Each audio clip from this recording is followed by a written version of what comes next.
Gigi stood on the bridge, staring down at the dark sea below. His eyes were heavy, his heart even heavier. He wasn't just wondering what it would feel like to jump. He meant it. He was ready. He wanted to disappear. No more fights, no more noise, no more pretending. Just peace, just quiet. He took a step forward. One more, and it would all be over. But just then his phone rang, loud and sharp, like life calling him back. He glanced at the screen. It was his sister, Cynthia. He sighed and answered. What now? He said, his voice low. Jiggy, where are you? Cynthia sounded annoyed. Your wife hasn't eaten in 2 days. She's throwing another drama. Come handle it. Gi- Gigi didn't argue. He never did. He hung up and walked away from the edge. Back at home, his wife sat on the sofa, arms crossed, lips tight with anger. So you're back, she said sharply. I had work. You always do. We were supposed to go to Bali. I had told everyone. Do you know how embarrassed I am? Jiggy sat down slowly. I'm sorry I said that, but think about it. I can't ask for leave just like that. We just went to Crook 2 months ago. Why do we need another trip already? And you need rest. Our baby needs rest, he said, putting his hand on her belly. But she wasn't listening. She threw a cushion at him. You humiliated me in front of my friends. Just then, Cynthia walked in. She looked at the two of them and rolled her eyes. If you're done fighting, dinner is ready. It's Sant's birthday. Try to behave. Jiggy smiled and walked up to her. He placed his arm around her shoulder. Don't worry, my sister. We'll be there. Cynthia rolled her eyes again, like a kid pretending to be angry. But there was a smile on her face. That night, everyone gathered at Cynthia's apartment for Sant's birthday. The table was set, the cake was ready. The guests were laughing and chatting. But Shant, he hadn't arrived. Cynthia checked her phone again, called him. His phone was switched off. Her smile began to fade. Where is he? She muttered. He said he should be home by 8. He's probably stuck somewhere, Jiggy said. Don't stress, he'll come. But, but inside, Jiggy was also getting worried. Shant was never this careless. As time passed, some guests left. Jiggy's wife Shika went home too, but Jiggy stayed with Cynthia. What if he's with someone else? She whispered. What if he's cheating on me? Jiggy shook his head. Don't talk like that. I'll go check. Later that night, Jiggy went to Shant's office. The receptionist looked surprised. Oh, sir, he's left hours ago. Jiggy frowned. Something didn't feel right. The next morning, Gigi got a call from the police station. Sir, someone found a phone by the river. We got it opened by the technician and it belongs to Shant. His heart dropped. When he reached the riverbank, he saw officers already searching the area. A shoe was stuck on a branch in the middle of the water. Cynthia arrived and broke down crying. They searched the whole day, but no body was found. Just silence, just water, and 100 unanswered questions. The next morning, the search continued. Jiggy stood by the riverbank, the current rushing below, cold and relentless. The team moved methodically, scanning the rocks and dragging long poles through the water. A damp silence lingered in the air. A few steps away, Cynthia sat hunched on a large rock, her eyes hollow, fixed on the river like it might carry back an answer. Her hands trembled in her lap. Jiggy approached quietly. Let's not jump to the conclusion, he said, voice low. There is nobody. Not yet. We wait, let the team do their job. But Cynthia's voice cracked as she whispered, what if he really jumped? Or maybe what if someone pushed him? Jiggy crouched beside her, meeting her eyes. Don't go there, not yet. We don't know anything. The search team questioned locals, asking if anybody had seen someone by the bridge the night before. No one had. The current was strong. If Shant had really jumped, his body could have been carried far. But something didn't feel right. Jiggy's instinct as a police officer kicked in. He went to Shant's office to gather information. Who was the last person to see Shant last night? He asked his colleagues. Everyone shook their heads until the receptionist spoke up.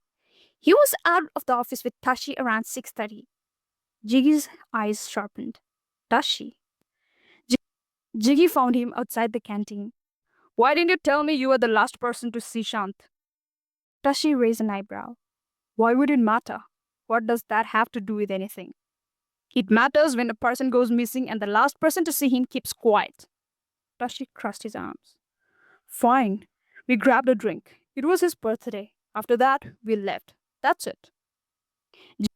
Jiggy nodded to his team to check CCTV footage from the bar and nearby streets. Then he turned back to Tashi. You're coming with me to the station. Jiggy stepped closer.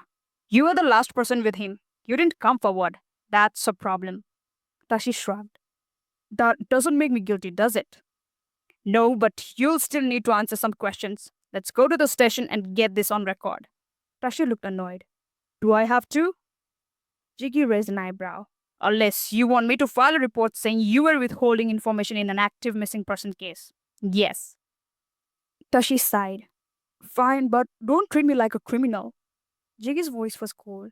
That depends on what we find. Tashi scoffed.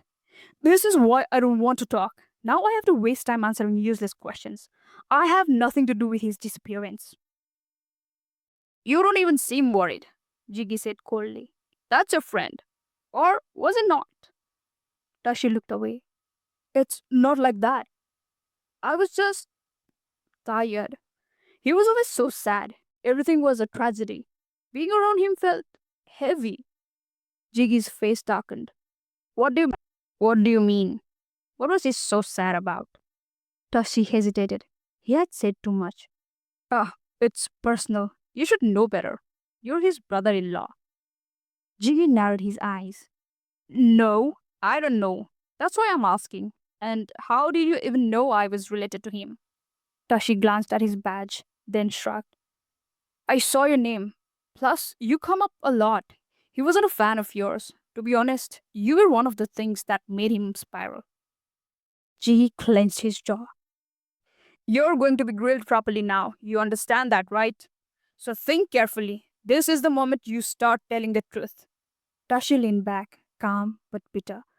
Look, if this is going to get serious, I think I should stop talking until I know what this is really about. Jiggy opened his mouth to say something. His phone buzzed. He glanced at the screen. Unknown number. He answered. The voice on the other end spoke fast, urgent. Jiggy's eyes widened. He slowly looked up at Tashi. His expression had changed. He ended the call without a word, stepped back, and turned away. Where are you going? Tashi asked, confused. But Jiggy didn't reply. He, he was already walking away, fast, his mind racing. The riverbank was quiet, almost haunting. The only sound was the sound lapping the water against the rocks and the voices of the search team echoing across the empty stretch. Jiggy stood still, hands in his pockets, watching as one of the officers pulled something from the water. It was a soaked and muddy, but unmistakable, a wallet. One look at it and his heart sank. It looked like Shant's. No one said a word, but everyone knew. Jiggy stared at the wallet, opened it to confirm it was actually his. The cards inside confirmed everything. His chest felt heavy, like the truth had just slapped him across the face. Shant was gone. For a few long minutes, he couldn't move. He didn't know how to walk into the sister's home and break her heart, but he had to. The elevator ride to Cynthia's floor felt longer than ever. Jiggy stood outside her door for a moment, took a deep breath, and knocked. She opened the door, her face lighting up in hope. He couldn't speak. He simply held out the wallet. Cynthia looked at it, confused at first, then the color drained from her face. Oh! Her knees gave in, and she collapsed onto the couch, screaming into her hands. Jiggy rushed to her, wrapped his arms around her, and held her tightly. He said nothing. There was nothing to say. He stayed like that for a long time, his sister sobbing, and him frozen. Then his phone buzzed. Shikha. He picked up. Hey, she said, her voice tense. Can you come home? It's urgent. Can't you come here? Jiggy asked softly. We need you. Cynthia needs you. Shikha paused, then hung up. No explanation, just silence. Jiggy walked into his apartment the next morning, drained. The moment he stepped in, Shikha started shouting. I'm having mood swings, health issues, pain, and I'm all alone in this damn house, she snapped. I expect my husband to be with me. But you've got your own priorities now. Can you for once care about your wife? Jiggy looked at her quietly. Then he said, Shant's gone. That shut her up. Her eyes widened. She stepped back slightly stunned. Then, without skipping a beat, she asked, do I have to be part of the rituals? I don't think I can move right now. Jiggy stared at her, his face blank. For a moment, he wasn't sure what he felt sadness, anger, or simply emptiness. Without saying a word, he turned and walked out. The rituals were over, the guests had left. The house was finally quiet. Jiggy sat alone on the couch, the soft glow of the television flickering across his face. But he wasn't watching. His eyes were distant, lost in thoughts that wouldn't let him rest. Why did Shant really die? Was it an accident? A suicide? Or something worse? His mind circled around the same questions over and over. Then he remembered something Tashi's word. He was full of sadness, too much to handle. You were one of the topics he used to get upset about. Jiggy's stomach sank. What if Shant did take his own life? And what if Jiggy was part of the reason? He ran a hand over his face, guilt rising like bile in his throat. That's when a loud voice cut through the silence. Are you serious right now? He looked up, startled. Shika stood near the doorway, arms crossed, fully dressed, her eyeliner sharp, lips bold, but her face red with anger. You you promised we'd go for a movie, Jiggy. I spent an hour getting ready. And look at you, sitting there like a ghost. He blinked, lost for words. Oh, I'm sorry. I was just, what? Thinking about Shant? She snapped, throwing her hands in the air. You keep thinking about everyone else but your own wife. And your child, who's inside me? Before he could reply, she stormed into the bedroom and slammed the door shut. Jiggy sat there for a moment, crushed between grief, guilt, and helplessness. Then slowly he stood up. Despite the ache in his body, despite how tired he felt, he walked to the kitchen. He took out the chicken wings from the fridge, fried them just the way she liked, added rice, her favorite sauce. He even cut the salad in the shapes she smiled at once. He set the table carefully, every plate's in place. But Shika didn't come out. The food sat untouched, and so did his guilt. The next morning, Jiggy drove straight to Shant's office. He wanted to speak to Tashi again. Something about his words was still gnawing at him. But when he reached the front desk, the receptionist gave him a confused look. Tashi? He hasn't been coming to the office since the wedding with Rumi was called off. Jiggy paused. Wedding? She leaned in a little, lowering her voice like she was about to share gossip. Yeah, didn't you know?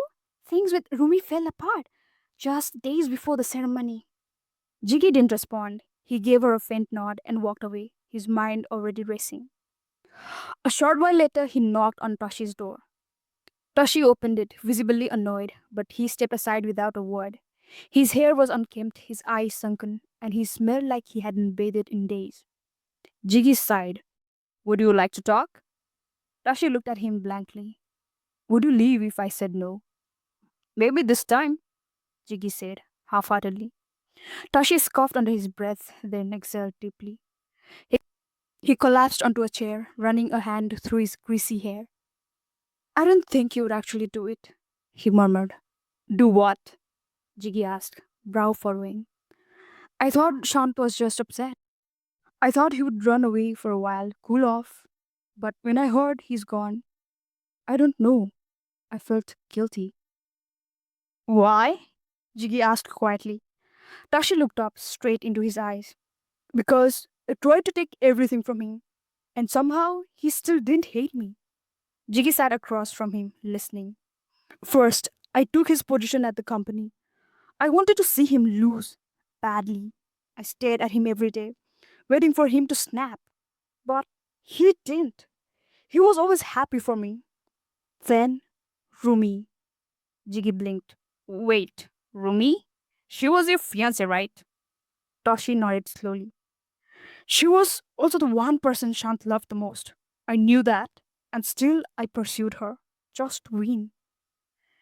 You broke off the wedding because of guilt? Jiggy asked. Toshi nodded again. Yes. He never fought me, never even reacted. He just moved on with his sister like it didn't hurt. But it did. I could see it. And now that he's gone, I don't even think I loved Rumi. I just wanted to hurt him.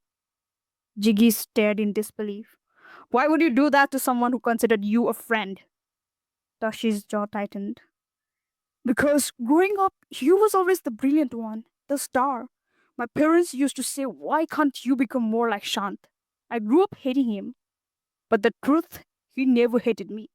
Especially in the last few months, he followed me around like we were brothers. And, and that made me hate myself. Silence filled the room. Then Jiggy asked carefully, so, did he use my sister to escape from all this high school drama? Tashi shook his head. I don't know. Maybe. Maybe not. Jiggy stood to leave, but paused at the door. Tell me one last thing. You said he talked about me. What did I do to hurt him? Tashi hesitated, then said quietly, he mentioned your name sometimes, but always with a frown. I asked what was wrong, but he never answered. Just looked away disgusted. Jiggy sighed and left. Back home, the atmosphere was surprisingly bright. The living room lights were warm. The dining table was set. There was biryani, grilled chicken legs, salad, even drinks. Soft music played in the background. Jiggy blinked. What? What's with the celebration? He asked, genuinely confused. Then it struck him. Month end. Salary day, of course. It had become an unspoken ritual. No matter how angry or moody she had been the day before, the 30th and the 31st was always sacred. She never stayed upset on this particular day. Shika, smiling frankly, brought plates and sat down across from him. They ate together, the air unusually peaceful. At the end of dinner, she extended her hand silently across the table. Without a word, Jiggy handed over his phone. She opened the banking app and did whatever she always did. Jiggy got up and walked into the bedroom. He didn't feel bad. Not anymore. He thought to himself, she's my wife. She's carrying our child. Her happiness matters. It's my responsibility. Later that night, when she was asleep, he checked the app. 70% of his salary was gone. They always used to split it 50-50, but this month she had taken more, a lot more. He sat in bed, staring at the screen for a few seconds, then glanced at her, curled up on her side, one hand resting on her belly. Sighing, he let it go. His mind then drifted back to Tashi's words. Something didn't sit right. Tashi had tried hard to paint Sant's death as a suicide. He had admitted to guilt, regret, even jealousy. But something about the way he kept repeating that Sant chose this time and planned the moment, it felt too off. Jiggy's brow slowly furrowed. What if he didn't just kill himself? What if someone made sure he didn't survive? The next morning, determined to get to the bottom of things, Jiggy took a leave from work. He headed to a quiet cafe where he had asked Rumi to meet him. She arrived a little late, her face tired but polite. How's Simthi? She asked first, gently. Doing better, Jiggy replied. She's still healing. Without wasting time, he leaned forward. Rumi, I need to ask you about you and Shant. Rumi sighed, eyes dropping to her coffee cup. We were high school lovers. Simple, happy. She gave a small smile before continuing. After graduation, we both joined the same company. Things slowly changed. We were earning well, and I wanted to settle down. But Shant, he kept avoiding the topic. Said he wasn't ready. I got tired. Jiggy nodded, listening. That's when I started getting close to Tashi. He was always around, supportive, and eventually he proposed. I still wasn't sure, so I gave Shant one last chance. I asked if he still wanted me. She paused. He didn't say a word, just stood there, silent. No anger, no begging, just quiet. So I walked away. Her fingers trembled slightly around the cup. Later, I heard Shant hurriedly married Sinti. I don't think he did it out of love. He did it because he didn't want to make things awkward. For me, Jiggy's brow knit together. So you think he was still hurting inside? Rumi nodded. He looked fine on the outside, but deep down, I think it tore him up. And when he heard about my wedding to Tashi, maybe that broke him. So you believe he took his life because he couldn't get you back? Jiggy asked bluntly. She hesitated, then nodded with teary eyes. I know how it sounds, but yes, I believe that now. Jiggy watched her, silent for a moment. Last thing, who ended the wedding, you or Tashi? Mutual, she said softly. But Tashi saw what I was feeling. He stepped back, said he didn't want to hold on to something that didn't feel right. Jiggy thanked her and stood up to leave. But something didn't sit right. As he walked, he remembered the last time he saw Shant. He didn't look like a man carrying unbearable pain. He didn't look defeated. Is that all? Jiggy questioned silently. A high school love triangle? That's why he ended his life? No way. But then he remembered how Shant would frown whenever his name was mentioned.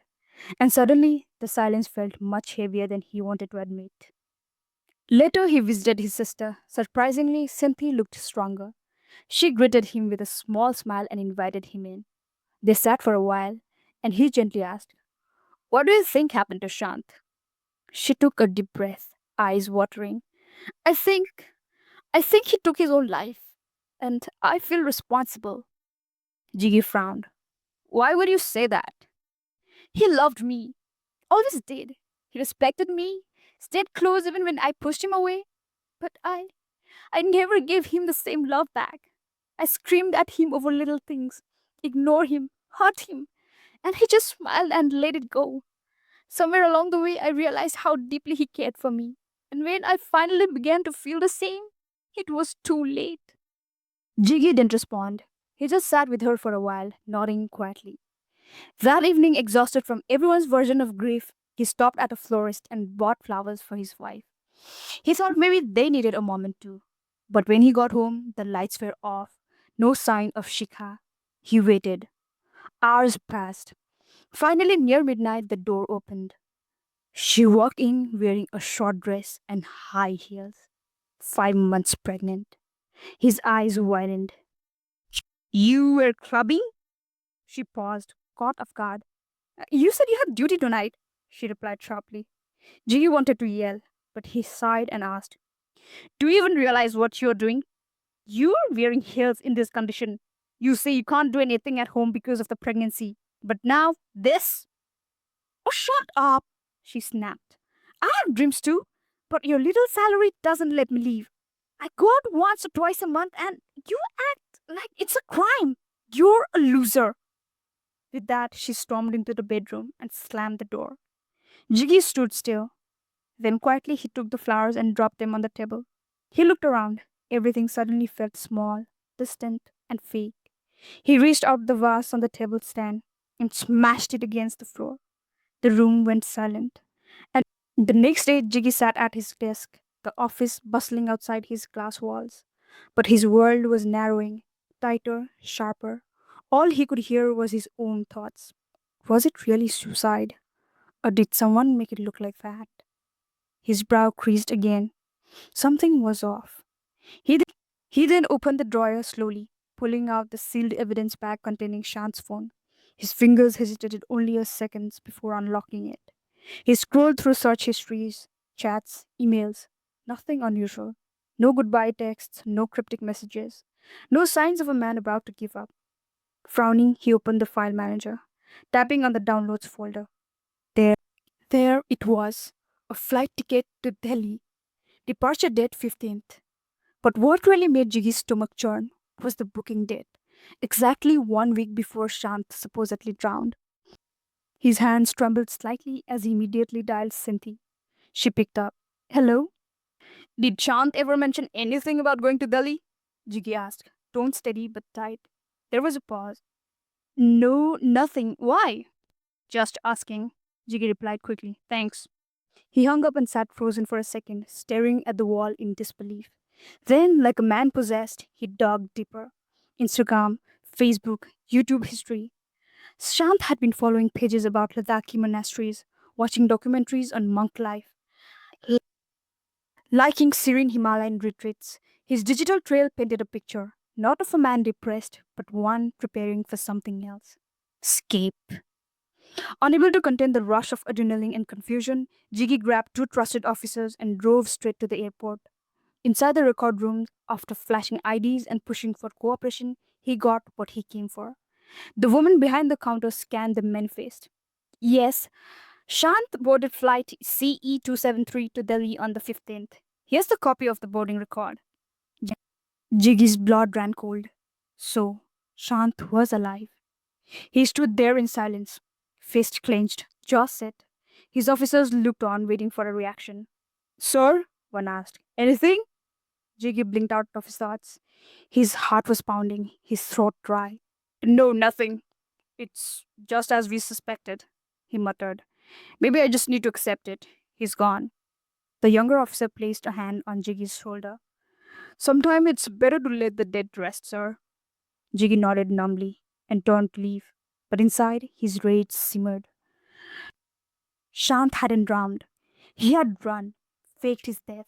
And more than anything else, he had lied to all of them, especially to Sinti. And now Jiggy was dawn mourning. He was going to find him. Jiggy asked for a 1 week leave. No questions, no details. His boss didn't press him. He needed this. The flight to Delhi was quiet, but not peaceful. Jiggy's thoughts were in chaos. The lies, the abandonment, the betrayal. He stared out of the window, fist clenched in his lap. How could Shant just vanish like that? How could he leave Sinti, his sister, his whole world like that, as if they were disposable? Then came the trains, the crowded, dusty rides with sleepy old men and curious children. Then the buses, bumping along narrow mountain roads surrounded by towering cliffs and sun touched skies. And finally, the trails, where he had to trek by foot through crisp air and snow dusted paths that made him feel light. Somewhere in that ascent, something shifted inside him. Strangers greeted him with warm smiles. A local man handed him a boiled potato. A child offered him a bright orange marigold and ran away giggling. The world had changed, or maybe he had never really looked at it before. He was almost 40, and he had never done this, never just seen life. A quiet regret bloomed in his chest like mist rising from the hills. Where had his years gone? Duty, bitterness, and survival had robbed him of something soft and glowing. But but now here he was, standing before a monastery nestled between ancient cliffs and prayer flags dancing in the wind. He greeted the monks respectfully, bowed to elders, and asked softly about residency. And then he saw him. In the distance, in a brown robe, walking in sandals next to an older monk. There he was, a bald man with a weirdly pointed head, walking like he belonged, but not quite. Shant. Jiggy's chest exploded with emotion. Rage, disbelief, relief, betrayal, all stormed through him at once. He walked faster, then grabbed his robe. You bastard! Gasps erupted. A monk shouted. Others came running and pulled them apart. Someone yelled, Remove him from the grounds! But Shant, still calm, raised a hand. Please, let me speak to him, alone. They hesitated, then nodded. The two men sat in a quiet stone room near a prayer tomb with wooden seats and glowing butter lamps. Cold wind swept softly through. Wait here, Shant said. He returned with two steaming cups of buttermilk tea.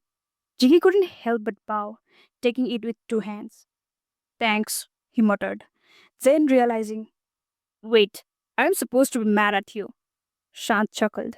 Sipping slowly, his face was different, softer, his eyes clearer, like he'd aged in reverse. You look younger, Jiggy said, narrowing his eyes. Monk magic? Shant shrugged. Maybe mountain's air. Why did you do all that? Jiggy asked, suddenly sharp. Why the fake death? Shant leaned back. He paused, eyes tracing the prayer flags fluttering in the courtyard outside. If you had asked me this a month ago, he said with a smirk, I'd probably have wet my pants. Jiggy scoffed. You mean it's only been a month and you've already become some enlightened saint, huh? Shant laughed. Not a saint. Just finally honest with myself. Then, then be honest now. Jiggy's voice hardened. Why did you fake your death? Shant looked at him in the eyes.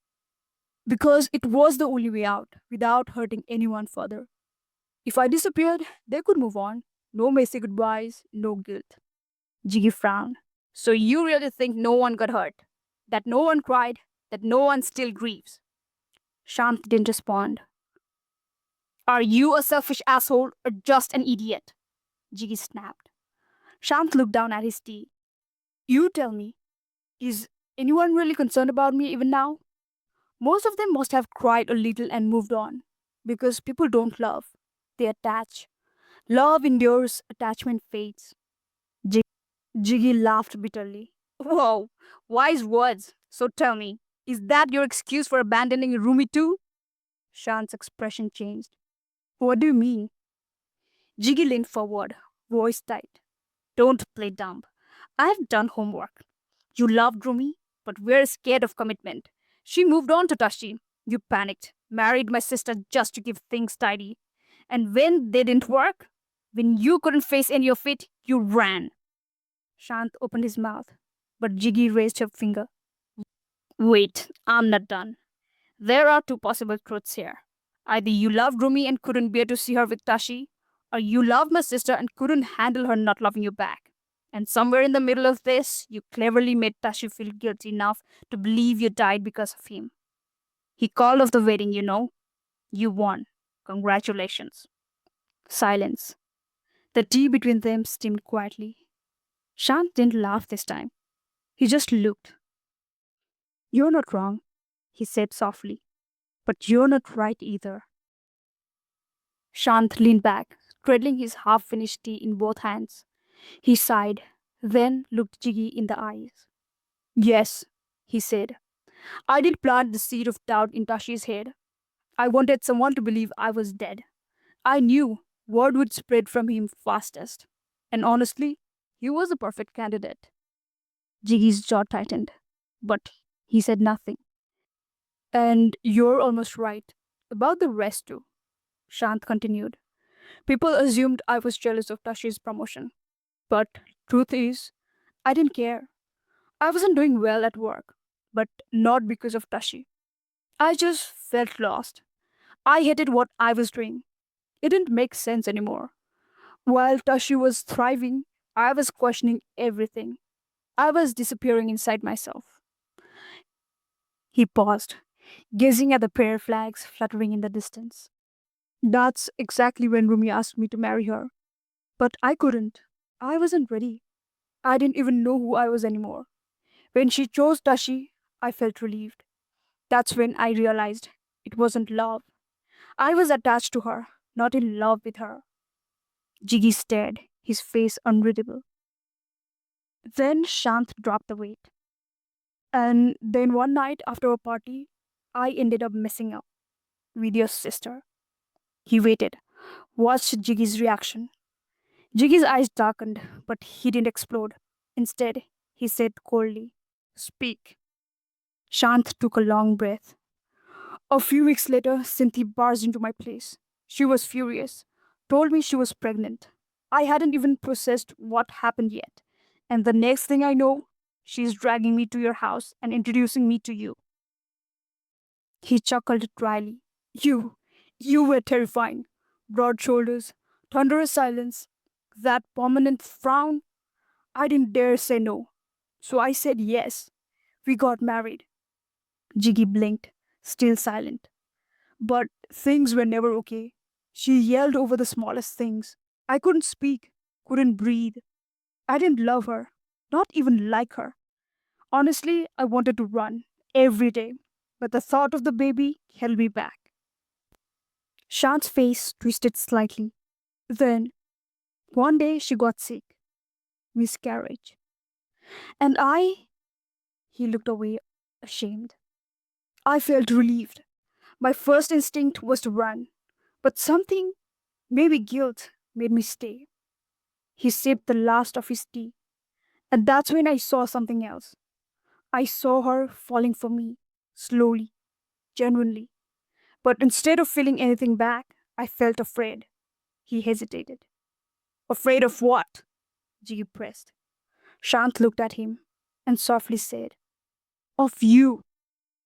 Jiggy's eyebrow furrowed. What? Of your life, Shant replied. The wind outside seemed to hush for his words. You don't realize, Jiggy. Cynthia, she's exactly like Shikha. And watching the way you lived scared the hell out of me. You, miserable, tired, silent, doing everything for her, forgetting yourself, buying a bigger house just because she said so, taking the huge EMI when you didn't need it, saying yes to everything, even when it drained you. And worst, you didn't even complain. You just existed. He paused. You suffocated me, Jiggy, because I saw myself becoming you. The only difference, I had a way out. You didn't. Jiggy didn't move. Something in him cracked. A truth he never voiced. A pain he buried deep. His hands trembled. A shame rose in him like smoke, making his chest burn. He looked down, didn't speak. But why this? He finally asked, voice rough. You could have just run away without the whole fake death drama. Shant looked at him softly, almost playfully. Do you think I could have run away that easily from you if I did it the normal way? Jiggy couldn't help it. A crooked smile broke through. They both chuckled, just a little. The air between them loosened. So, what now? Jiggy asked, staring at Chant with a blend of irritation and awe. You're up here living your best life, while you left everyone behind, blaming themselves for your so called death. Shant smirked, swirling the last sip of butter tea in his cup. Not exactly, he shrugged. Sure, they're delusional, but more than that, they all suffer from main character syndrome. They somehow twist every story to fit themselves in the center, just to feel important. He rolled his eyes playfully. Jiggy chuckled, shaking his head. You're something else. No wonder the mountain chose you. They probably understand your kind of madness better. Shant leaned in, grin widening. Wanna hear a final bomb before you leave? I'm scared, Jiggy said, raising an eyebrow. But go on. Shika's not pregnant. The words landed like a slap. Jiggy's face stiffened. What? He said sharply. Yup, Shant nodded, casual. She faked it just to pull your attention back. How could you even know that? Shant's voice dropped. Because, because I saw her. That day at your place, she stole Cynthia's pregnancy test kit from the washroom and showed it to you later like it was hers. Jiggy's breath caught. Memories flooded him. Shikha drinking casually, insisting on wild travel plans, clubbing. Her sudden affection felt off. It all made sense now. He rubbed his forehead in silence. Shant's voice turned gentle. Look, I know you're not the runaway type like me, but don't lose yourself trying to be everything to everyone. Take a break. Just go outside.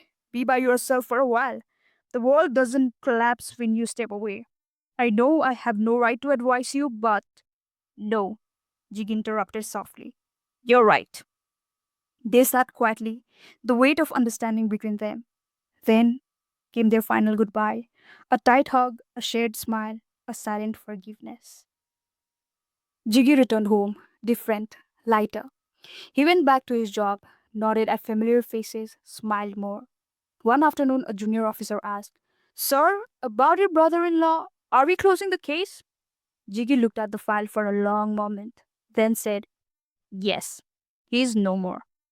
And that was the truth, at least for the world. In the months that followed, people noticed a change. Jiggy started going on solo trips, sometimes to the coast, sometimes to the hills. He would return with quiet joy in his eyes and stories of strangers who changed his day. He no longer fought Sika's control. Instead, he softened his approach. He chose silence, chose peace, and oddly, that made her respect him. Their relationship didn't magically fix, but it grew gentler. One evening, he stood on the balcony alone, coffee in hand, watching the sunset. For the first time in a long while, he smiled, just for himself.